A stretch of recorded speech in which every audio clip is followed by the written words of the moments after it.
میں نے عرض کیا ہے نا کہ یہ آپ کے ہاں نہ تو تحریک پاکستان کی تاریخ لکھی گئی ہے، نہ قائد اعظم کی سوانح عمری لکھی گئی. صحیح بنیاد تو یہ ہے. ایک صاحب آئے تھے، وہ قائد اعظم کی سوانح عمری لکھنے والے، اور تو ان کو دعویٰ تھا. میں نے دیکھا بھی کہ وہ جس انداز پہ لکھ رہے تھے. میں نے کہا ایک بات کا مجھے جواب دیجیے اگر آپ لکھنا چاہتے ہیں. قائد اعظم یہاں پوری عمر نیشنلزم پکارتے گئے، ہندو مسلم اتحاد کے سب سے بڑے دائی.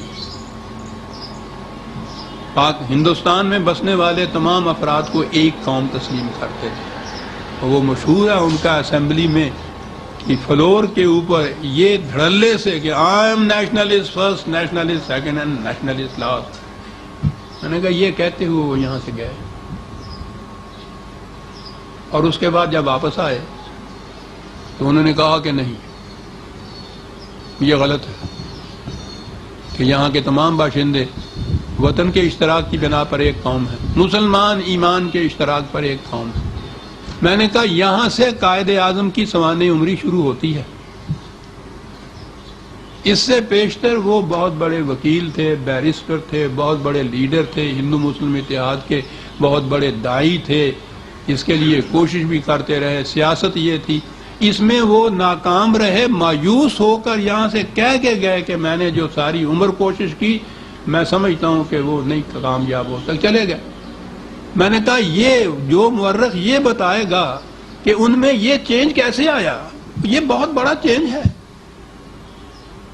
اور جو جانتے ہیں محمد علی جناح کو، وہ ان کے معلوم ہے کہ وہ اصول کا کتنا پکا تھا. وہ یوں ہی بدلنے والی سیاست نہیں جانتا تھا. یہ تبدیلی کیوں آئی ہے اس کے اندر؟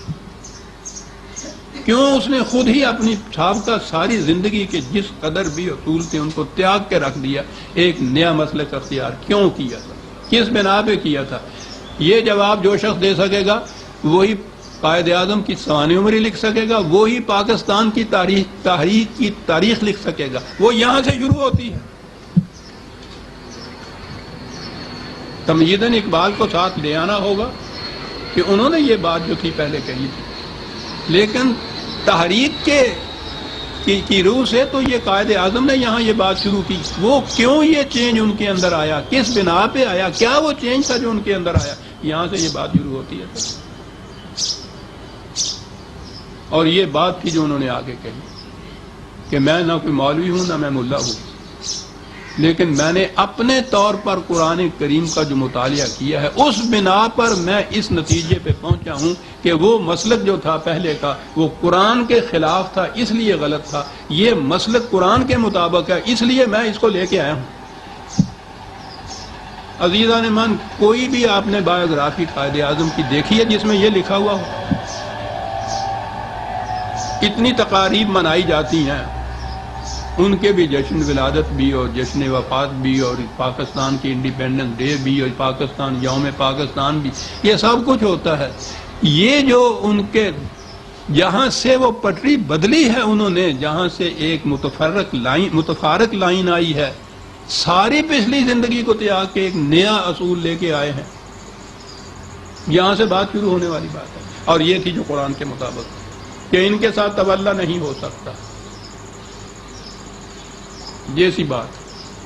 اب میں نے کہا ہے کہ میں تو ہمیشہ یہ کہا کرتا ہوں کہ چھوٹا منہ اور بڑی بات میں کیا عرض کروں.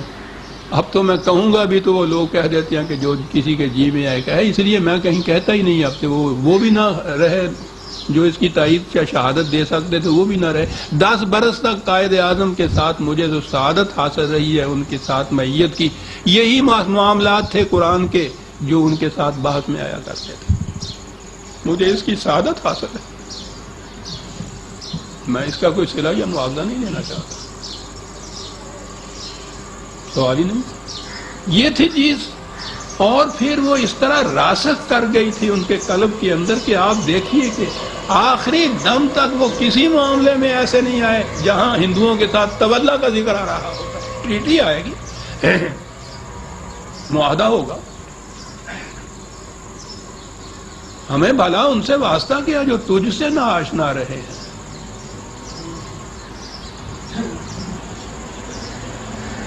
یہ تھا پاکستان کی بنیاد بننے کا، یہ تھا جذبہ محرکہ، یہ تھا وہ انقلاب اور تبدیلی جو ان کے اندر آئی، اور یہ صدقہ تھا اقبال کے سارے حروف. یہ بنیادیں یہاں ختم ہو چکی ہوئی ہیں. میں عرض یہ کر رہا تھا کہ اس بنیاد پہ جب یہاں پہلے بار پارلیمنٹ بن رہی تھی تو پارلیمنٹ کے ممبر انہوں نے غیر مسلموں کو بھی بنایا. مجلس قانون ساز، جس مجلس نے قانون بنانا تھا ان کے ہی الفاظ میں کتاب و سنت کی بنیادوں پہ، اس مجلس میں قانون ساز میں وہ لوگ بھی شریک تھے جو نہ کتاب کو مانتے تھے نہ سنت کو مانتے تھے. کیا ہوا؟ انہیں ایک قوم جو فرض کر لی، بنیاد ہی ڈھہ گئی پاکستان کی.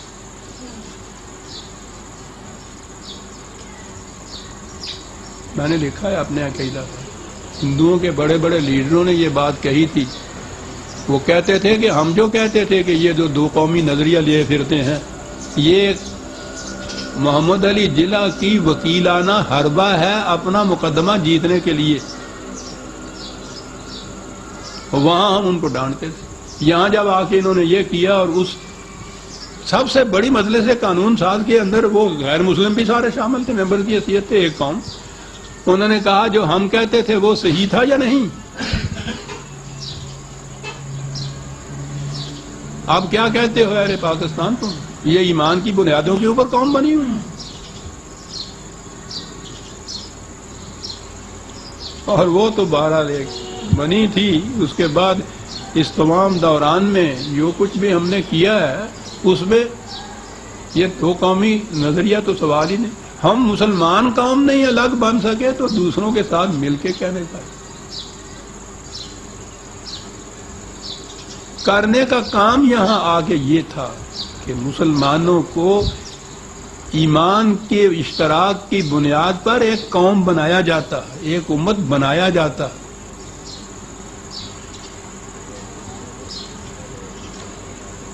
پیدائش کی روح سے کوئی نہ مسلمان ہوتا ہے نہ ہندو ہوتا ہے.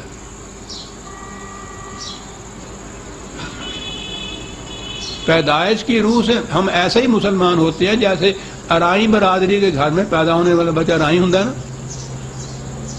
وہ کیسے ارائی ہوتا ہے؟ وہ کیسے راجپوت ہوتا ہے؟ کیسے ہوتا ہے؟ وہ ان کے گھر میں پیدا ہو گیا ہوتا ہے نا. بیان ہی اسی طرح سے ہم مسلمان ہیں کہ ان کے گھر میں پیدا ہو گئے. یہ اسلام نہیں. پاکستان کی بنیادیں یہ نہیں. بس نظریہ پاکستان پہ زور دیا جاتا ہے. آج تک کوئی بتا نہیں سکا ان میں سے، کسی نے نہیں بتایا نظریہ پاکستان ہے کیا. بنیادیں اس لیے کمزور ہو گئی ہیں. نظریاتی مملکت تو کہا جاتا ہے. یہ نظریات تھے، دو ہی نظریے تھے، اشتراک، ایمان کے اشتراک کی بنیاد پر ایک الگ قوم، اور تمام فیصلے کتاب اللہ کے مطابق. معاملہ ختم. یہ تھا نظریہ پاکستان. نہ وہ رہا نہ یہ رہا. اور پھر اور ہمارے لیے مصیبت ہوئی اگر کھلے بندوں یہاں آ کے ہم ان دونوں کو تیاگ دیتے اور کہتے کہ نہیں صاحب جس طرح سے دنیا کی اور مملکتیں اور قومیں ہوتی ہیں اسی قسم کی یہ ایک چیز ہے. تو کھلے بندوں ایک طرف تو ہم ہوتے، پھر سیکولرزم کی بنیاد کے اوپر سارے معاملات حل ہوتے. یہ کہنے کی جرت نہیں. نام آتا ہے اسلام کا اور ہو وہ رہا ہے جو اسلام کے خلاف ہے. اب اس میں پھر مشکل پیدا ہو جاتی ہے. نبھانا پڑ رہا ہوتا ہے وہ نام جو اسلام کا لیا جاتا ہے، پھر اس کی تعویلیں کی جاتی ہیں. اے اسلامی قوانین صاحب، یعنی اسلام کی ڈیفینیشن ہی کوئی نہیں کی آج تک. میں نظریہ کہہ رہا تھا کہ کوئی نہیں سمجھا رہا، اسلام نہیں کوئی بتا رہا کہ کیا ہوتا ہے. ایک ہی اجتماع میں کھڑے ہو کے دو لیڈر الگ الگ نمازیں پڑھ رہے ہیں اور اسلام کی بنیاد کے اوپر لڑائی لڑ رہے ہیں.